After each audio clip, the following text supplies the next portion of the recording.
միջնորդության մեջ նշված է, որ գտնում եք, որ պետք է հիմքություններ, որը կարող է էական նշանակություն ունենալ, ձեր դիրքորոշման մեջ ներկայացնել։ Հիմա մենք տեսնում ենք, որ որոշման մեջից ինչն է հիմքությունները, ինչի հիմք չեն ընդունել, ոնց որ թե այդքան նպատակահարմար չի։ Ես սարի նպատակ չունեի բոլոր 54-ը վկայակոչել հիմա, որը կարևոր են համարել և ուզում եմ իմանալ միգուցե հիմք են ընդունել, բայց դեռ չի գտել այդ որոշման միջնորդության մեջ։ Հասի ամուշ իմաստը մեկ է։ Դա եվրոպական դատարանների ստացած որոշման մեջ դիտարկում, որ պատահմամբ չի ներառվել ձեր միջնորդության մեջ, որը դուք տեղավորել եք կամ վերել։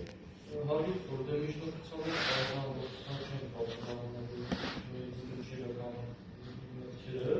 բայց օրինակ ես կարող եմ հետվերել 30-րդ տարբերության վերջին նախավերջին նախադասությունների ընդուշրի, որը ասում է, որ Ջրաբեկ դատարանը այս գործով բացապես դարձրել է նոր որոշում, ընդ որում առանց որևէ իրավական տեսքի հստակ նշել է, որ դատարանը